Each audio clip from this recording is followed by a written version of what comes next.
Again we have another Kickstarter success story that until its release I had never even heard of. I should really spend more time on crowdfunding sites asking for the incredibly humble sum of just $32,000 USD allowed such a niche title like Tokyo Dark to not only be developed but improved with a number of stretch goals that I felt were particularly necessary chunks of gameplay. In short, it's a strange mix of a horror-themed visual novel and a point-and-click adventure, but with a larger emphasis on decision-making over solving puzzles, unlike the games in the Zero Escape Danganronpa series. In fact, I'd say there was really only one puzzle in the entire game and the rest is all down to observation and deciding how to tackle particular obstacles. And whilst every decision doesn't greatly impact which of the 11 endings you'll receive, they do affect the spin system's sanity, professionalism, investigation, neurosis, eventually building up and altering the options available, depending on one's playstyle.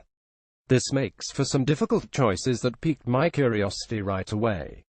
Playing as Detective Ito, whose partner both work-wise and romantically has been missing for several days, she follows a lead after tracing his phone to one of the sketchier parts of the city. Starting off on the train, Tokyo Dark instantly cements its theme with confusing flashes, eerie music, and the most unsettling situations imaginable. For example, one of the first decisions that took its toll on me was how I would extract information from a patron of a sleazy bar. This guy is vile but I didn't want to start any trouble, so I chose to flirt instead. Investigation and professionalism on the spin scale, but I still felt bad for doing it. Most paths are like this, a lose-lose, getting what you want but having to put Ito through some serious bootlicking or a particularly daring situation to do so. It works wonders for the sinister, uneasy feeling the game feeds off of. Especially so when juxtaposed with the occasional burst of color and cutesy kittens or the likes. It makes everything feel wrong. Without wanting to spoil anything, the events that take place within the first hour of the game flashbacks and all send Ito into a psychotic downward spiral. From here, it's up to the player to either help her recover, continue to push forward at risk of her mental well-being, or find some kind of balance between the real and the impossible in order to find out the supernatural truth behind lifetimes of despair.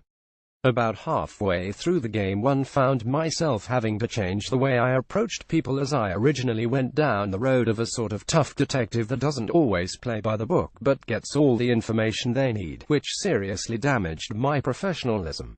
I used violence and threats instead of perhaps a more manipulating approach. I'm not sure what exactly I missed out on because of those rash decisions I made earlier in the game, but I did actively evolve my playstyle to try and counter it and thankfully avoided making a huge mistake I only discovered after watching the alternate paths later, a serious hostage situation. However, even when I consciously tried to act more professionally, I found it difficult to accomplish as the options in the game are hardly black and white obvious morality choices like in Infamous, for example. Some of them are genuinely hard to make or deeply philosophical, making for some interesting revelations. The endings, sadly, are rather short and leave a lot unanswered on their own. This really made me want to see the alternatives, which is a great way to tease the player into wanting to unlock them. Unfortunately, however, the curse of the multiple endings visual novel strikes again, making it terribly irritating to experience all of the branching paths and the respective conclusions.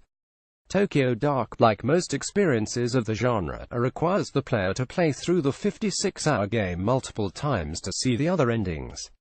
It does try to alleviate this problem by having new game flashback previous playthroughs, so you can see which routes have gone unexplored, and even by adding 6 save slots that can be used to return to big decisions points. Still, it is expected that the player run through the game again and again, reloading at particular branches and saving before important choices in order to get all of the endings. In normal visual novels that's a particularly big ask, even with the ability to skip straight to unread text, but in Tokyo Dark, much like exploring the different routes in Heavy Rain, actual gameplay is required, making it harder to jump ahead. After the enticing culmination, I wanted to see everything. I needed to know what would have happened instead of being forced to slog through the build-up another time. Still, even though I had to eventually look up the other endings after playing the game 1.5 times, it's fair to say that Tokyo Dark is not just a good game but one unlike you've ever played. Whilst the art may make it look like a flash game besides the occasional anime-style cutscene, it does delve into some pretty testing and philosophical topics, merging them with the paranormal.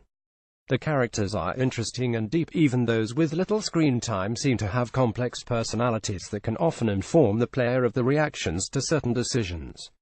The audio design is simply disturbing in the most perfect way, pulling off what I believed only Silent Hill could by actually getting to me through sound alone.